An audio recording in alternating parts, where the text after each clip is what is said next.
No one wakes up in the morning and decides, "Today, I'm going to dim my inner light." It doesn't happen like that. It happens quietly, almost invisibly, drop by drop. And the scariest part is, you don't even notice when it begins. In the last video, we touched on something important. That spark inside every person. Alive, real, unbreakable. But today, I want to talk about something else. About how people lose it. Not through tragedy, not through disaster, but through the quietest, most ordinary things in life. Imagine a candle. If you blow it out, it goes out instantly. But there's another way. Just cover it, slowly, gently, and it will fade on its own, even without a single breath from the outside. That's exactly how it happens to the human soul. No one comes and turns you off. You slowly cover yourself with other people's words, other people's expectations, years of silence about what you truly want. There are a few quiet ways people lose their spark. And as I speak, I ask you to be honest with yourself. Not for me, for you. The first quiet way. You start living for approval. At first, it feels normal. You just want to be a good daughter, a good friend, a good coworker. But over time, you begin to make decisions not from the depth of your heart, but from one question: what will people think? And with every decision like that, your spark becomes a little quieter, because it feeds on truth, not performance. Pause this video right now. Ask yourself honestly, how many of my daily decisions do I make for other people's approval? Just feel the answer. Don't judge it. Just notice. Write in the comments. One word or one phrase. What are you feeling right now? This is your space. You are safe here. The second quiet way. You stop allowing yourself to dream. Do you remember who you were as a child? You drew. You danced.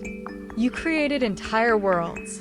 You knew who you wanted to be, and you weren't afraid to say it. And then someone said, "That's unrealistic. Be practical. Grow up." And you believed it. Not right away, but gradually. Dreams started to feel dangerous. Too big, too naive. So you put them away. You didn't throw them out. You just placed them aside, somewhere deep inside your soul. But that's exactly where your spark lives. In your dreams. In what hasn't been born yet, but is already felt. And when you don't allow yourself to dream, you take away its oxygen. The third quiet way. You get used to ignoring your body. It's speaking to you all the time. Tension in your shoulders. After a conversation that doesn't feel right. A heaviness in your chest. On a Sunday evening. Exhaustion that doesn't go away, even after sleep. These are not just physical symptoms. This is your spark signaling you.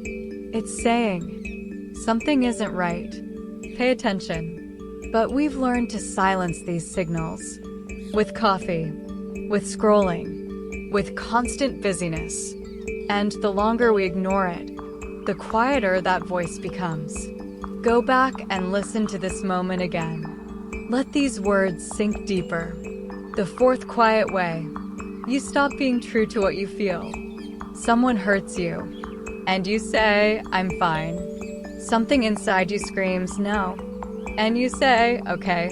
You feel like you're going the wrong way, but you keep going, because it's easier for everyone else, but not for you. And every time you betray what you feel, you send your spark a message. You don't need to be heard here. And it believes you. And it becomes quieter.